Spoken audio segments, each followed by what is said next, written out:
আসসালামু আলাইকুম। আশা করছি সকলেই ভালো আছেন। আমাদের সাথে আছে আমাদের প্রিয় অ্যাপ্লিকেন্ট নাজমুল হাসান, যার হচ্ছে ইন্টারন্যাশনাল জব ভিসা সার্ভিসে ভিসা পেয়েছে আলহামদুলিল্লাহ। আমরা তার সাথে পরিচয় হব, তার হচ্ছে এই যে জার্নি শুরু করেছে এক্সপিরিয়েন্স গুলো আপনাদের সাথে শেয়ার করবো। নাজমুল হাসান ভাই, আপনার পরিচয়টা একটু দেন। আমার নাম মোহাম্মদ নাজমুল হাসান। আমার দেশের বাড়ি কুমিল্লা দেবিদ্বার হাসান আবদুল্লাহ এলাকা। তো আমার অনার্স কমপ্লিট কেমিস্ট্রি থেকে। তো তারপর আমি ইন্টারন্যাশনাল জব ভিসার জন্য ট্রাই করি। এখন জব ভিসা লাগছে গত সপ্তাহে আর কি। গত সপ্তাহে?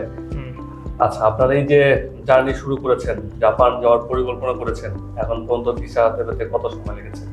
5 থেকে 6 মাস। 5 থেকে 6 মাসের মধ্যে সম্ভব? এখন আমি যাইতে পাইছি তাহলে সম্ভব। আচ্ছা, আপনার ফ্যামিলিতে কে কে আছে? আমার মা আছে, আমার একটা ছোট ভাই আছে। আচ্ছা, আপনি হচ্ছে পরিবারের বড়। হ্যাঁ হ্যাঁ। অনেক দায়িত্ব আপনার। আমার হচ্ছে জানা মতে আপনি আরো অন্য দেশে যাওয়ার ট্রাই করেছিলেন। কোন কোন দেশে যাওয়ার ট্রাই করেছিলেন? আমি এমনি আগে হচ্ছে করোনার সময়, যখন আমি অনার্স শেষ করছি, মাস্টার্সে পড়তাম আর কি। তো করোনার সময়ের কারণে হচ্ছে এডুকেশন একটু বন্ধ ছিল, সবাই জানে। তো ওই সময় আমি আসলে মাস্টার্সে ফর্ম ফিল আপ না করে সৌদি চলে গেছিলাম। তো সৌদি ছিলাম মোটামুটি 3-4 বছর। তো ওখান থেকে আমি ক্রোয়েশিয়ার জন্য ট্রাই করছিলাম আর কি। তো ক্রোয়েশিয়া ভিসা অনেকটাই কমপ্লিট হয়ে গেছিলো। আমার কিছু পারিবারিক কারণে আর ভিসাটা নেওয়া হয় নাই। এম্বাসি ফেস করলে ভিসা হয়ে যেত, এরকম একটা পরিস্থিতি ছিল। তো তারপর আর ভিসাটা নেওয়া হয় নাই। পরে দেশে চলে আসছি, আমি দেশে এসে জাপানের জন্য ট্রাই করছি, আর ইনশাল্লাহ হয়ে গেছে। জাপানে কোন ধরনের কোম্পানিতে যাচ্ছেন? কেমন স্যালারি দিচ্ছে ওনারা? কি ধরনের কাজ? স্যার বলছে যে কনস্ট্রাকশন লাইনের কাজ, আর 2 লাখ প্লাস হচ্ছে basic salary. 2 lakh plus construction সেক্টরে, তাই তো? ওকে, আপনার হচ্ছে এই যে জার্নিটা তো আসলে সহজ হয়ে গেছে, 5-6 মাসের মধ্যে ভিসা পেয়েছে। নাকি কিন্তু এখন 10 মাস, 11 মাস, 8 মাস পর্যন্ত হয়ে যাচ্ছে, সিল পাচ্ছে না। হ্যাঁ, সেই হিসেবে বলবো আপনি আসলে সৌভাগ্যবান ব্যক্তি। আপনার পরিকল্পনা কি? জাপান যে কাজ করে আমাদের দেশের জন্য, পরিবারের জন্য কি ধরনের কি চিন্তা করছেন?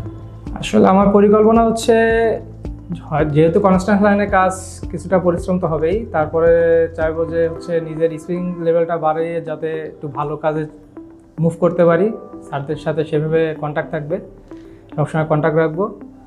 তো যদি সেরকম লেভেলে যাইতে পারি, যে ভালো একটা লেভেলে আর একটু ইনকাম বাড়বে, তখন হচ্ছে ফ্যামিলি নিয়ে যাওয়ার প্ল্যানিং আছে আর কি। যেহেতু ইন্টারন্যাশনাল জব বিষয়ে ফ্যামিলি নিয়ে যাওয়ার অপরচুনিটি বেশি। আচ্ছা, ফ্যামিলিতে বিয়ে করেছেন? আচ্ছা, বেবি আছে?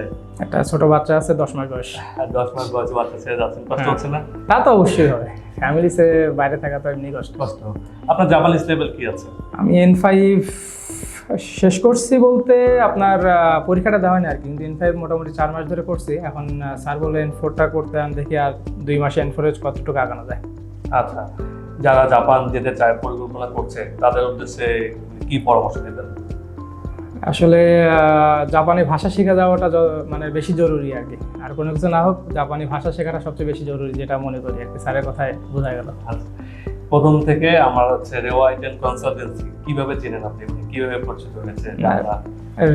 রেওয়া কনসালটেন্সি আপনি ফেসবুকে আমার সামনে সবসময়, মানে ফেসবুক খুললেই তাদের একটা না একটা পোস্ট আমার সামনে আসতো, সেখান থেকেই আর কি। এখন পর্যন্ত প্রথম থেকে ভিসা হাতে পাওয়া পর্যন্ত আমাদের সার্ভিস কেমন পেয়েছে? আলহামদুলিল্লাহ ভালো। আচ্ছা, অনেক কথা হলো। আপনার জন্য অবশ্যই শুভকামনা থাকবে। আপনি যেন জাপানে যে একটা সুন্দর কেরিয়ার গঠন করতে পারেন, আপনার ফ্যামিলিকে সাপোর্ট দিতে পারেন, আমাদের দেশের জন্য কিছু করতে পারেন। হ্যাঁ, অবশ্যই শুভকামনা থাকবে। আর যারা আপনারা এই ভিডিও দেখছেন, তাদেরকে আমি বলবো, আমাদের অফিস হচ্ছে নির্বাচনের জন্য 7 দিন বন্ধ ছিল, এখনো আমাদের অফিস খোলা আছে।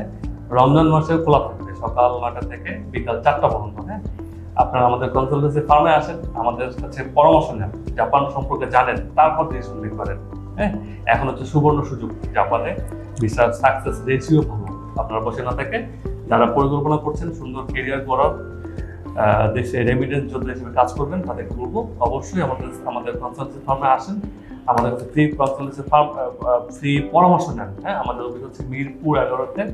নাজমুল ভাইয়ের জন্য দোয়া করবেন, সেই জন্য তার স্বপ্নগুলো পূরণ করতে পারেন। হ্যাঁ, সকলে ভালো থাকবেন। আসসালামু আলাইকুম।